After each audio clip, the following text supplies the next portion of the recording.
Wait a minute. It's Friday, yeah. I'm gonna see what Epic gave out this week. Did you check?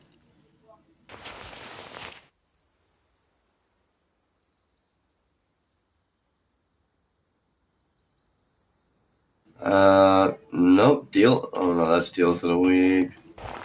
Oh yeah, Black Book and Dodo Peak. Yeah, you heard what I said about the movie studio? How they pretty much own you, even unionize. Yeah, that's why I left.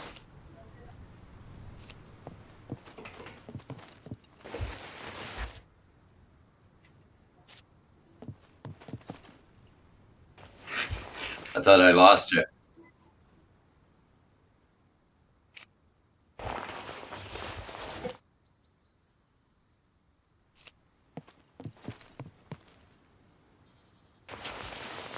Yeah, and when I was younger, I was a partier at the time. It didn't. It just didn't jive with my lifestyle. After a year, it's like fuck that.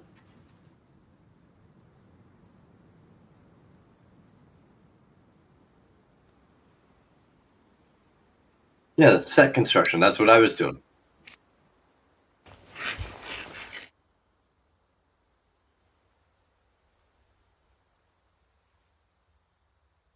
Yeah. See, I started basically as a laborer because one of my roommates knew this guy Eddie Bowman. He was basically the head guy running the place, the studio, Grossco Jacobson Productions, and they were short a couple of people for some cleanup, we'll say.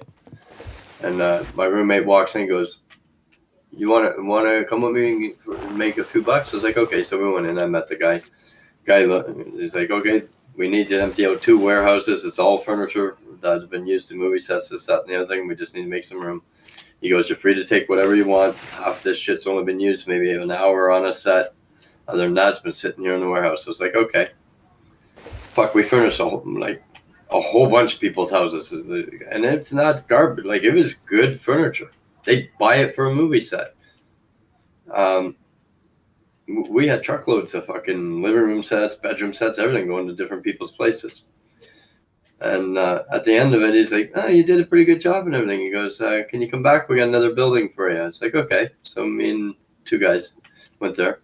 The second night I was wiped. So Eddie looks at my roommate because he grew up with him. And he goes, "I got something in the top desk.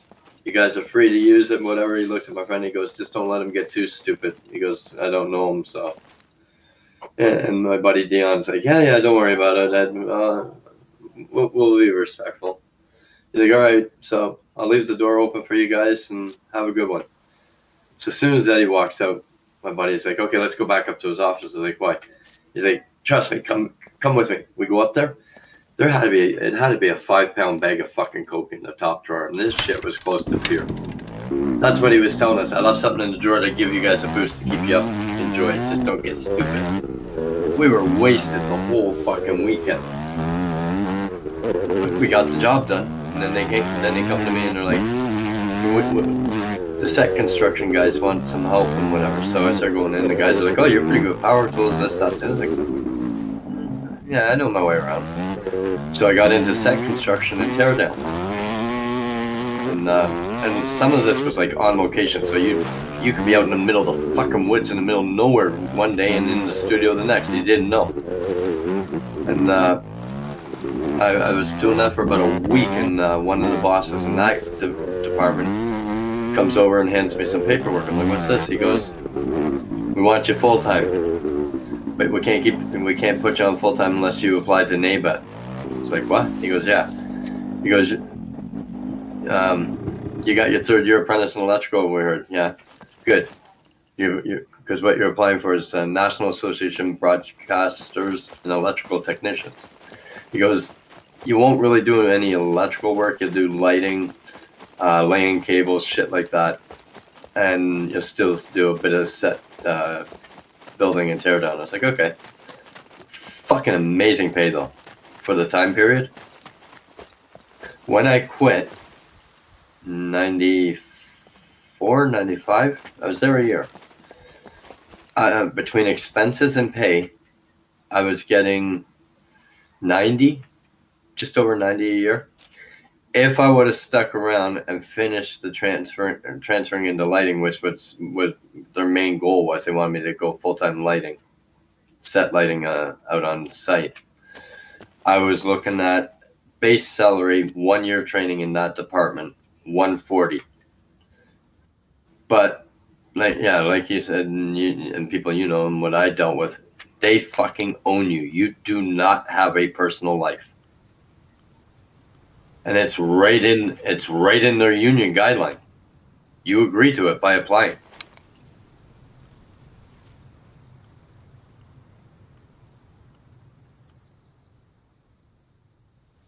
The one thing I like though, I could walk into Louis Vuitton, Buffalo, whatever, twice a month, buy 2 full outfits, all high-end clothes, like personal clothes, and hand it in and just say, okay, we're closed. And my boss told me to do that. I was like, seriously? He goes, yeah, just wear your old clothes in here. He goes, you're allowed 2 outfits for work every 2 weeks. So, walk in, buy 2 outfits, be fucking a few $100, hand it in. Yeah, I got new clothes to go out on the weekend.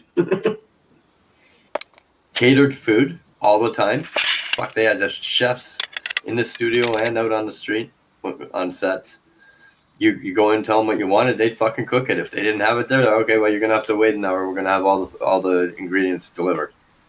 Like it amazing job if you're willing to give up a good chunk of your life.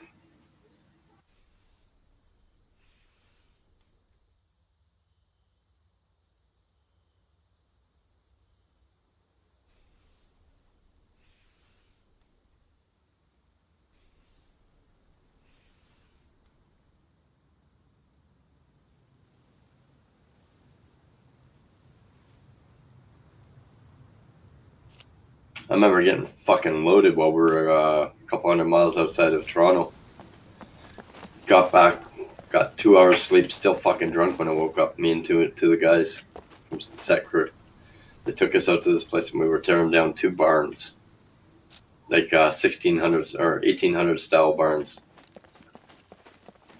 And man, we were hungover. Like as the hangover started kicking in, as we were sobering up, the boss looks at us. He's like, "I'm gonna go for a drive, boys. I'll be back." All right.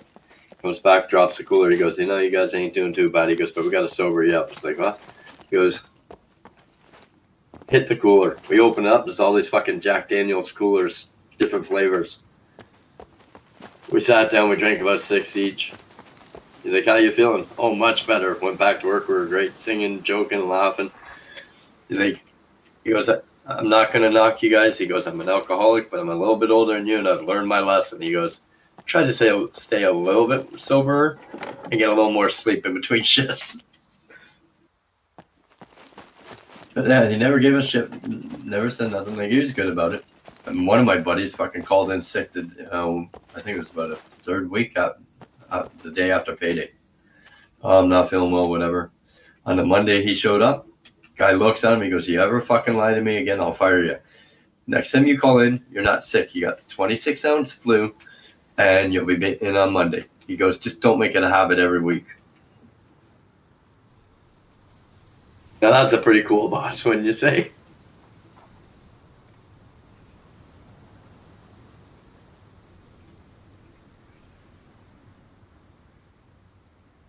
Yeah, I'll never forget that one. It was the first time I ever heard that. 26-ounce flu. He kept saying he was a recovering alcoholic. Yet work would finish and he'd be drunk before he left the building after he punched out.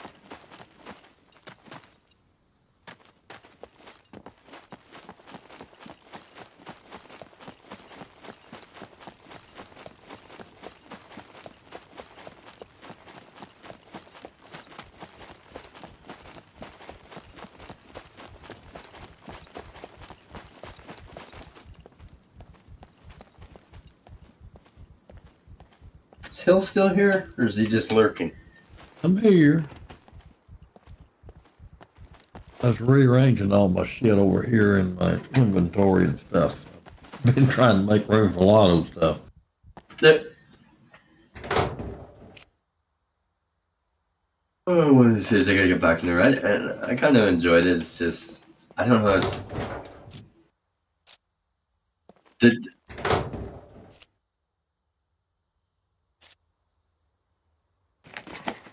the thing. I don't know because I'm not even playing Tarkov the way I normally would. I played the one day.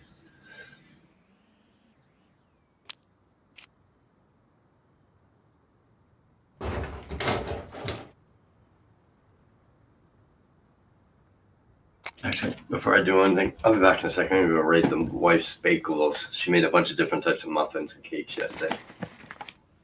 He's fixing to get hurt. Oh, I got smart with her on the phone last night. I was in the office on speaker. The Jamaican guy supervised boxing. And like he didn't catch what I said to her, and all he hears her say is, "You decrepit old crippled old man." And I heard this laughing behind me. I turned around and said, "Do you hear that shit?" And he goes, "Well, I'm not going to argue with her. She's not far off." It's like, "Fuck you!" And I gave him one of the hardest orders I could find. He just walked out laughing. Back in a minute.